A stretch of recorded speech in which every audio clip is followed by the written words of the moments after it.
there. So we are going to be working only on 2 goals this week because there is no school on Friday. Remember, no school Friday, so no online classes on Friday. So we're going to do goal number 1.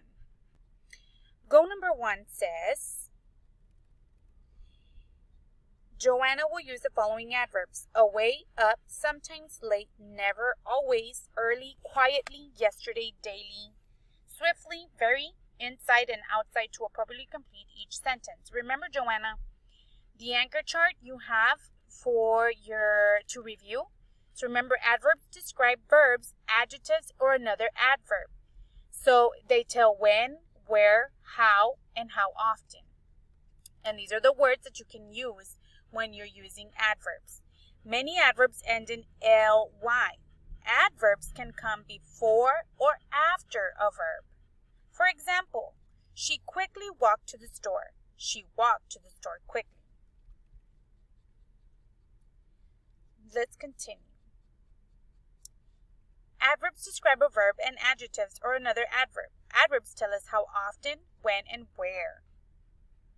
So, just like last time, you did 1 through 5 on the worksheet. So this week, we're going to be doing the second worksheet.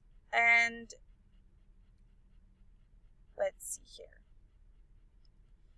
You are going to rewrite the sentence the same thing as last time. So for example, the mouse quietly got the cheese.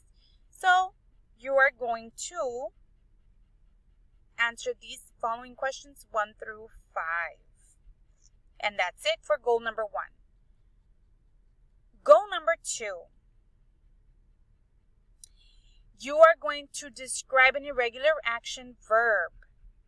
So let's go ahead and look at our assignment.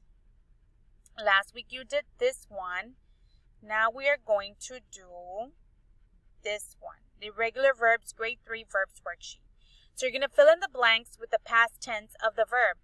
For example, number 1, the dog dig blank a hole in the ground.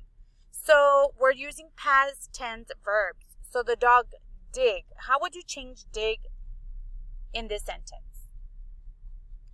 So let's look at this right here. Some verbs from their past tense with the completely different words. So wake, woke. So he was awake. He woke up today. I know how to do my work. I knew how to do my work. So it's going to be the same thing here. So the dog dig a hole in the ground, or the dog dug a hole in the ground? Dug. Good job. So you're going to do the same thing for the questions 1 through 12. And once you are done, please submit a picture of your IEP goal so that I can submit it for a grade. Good luck.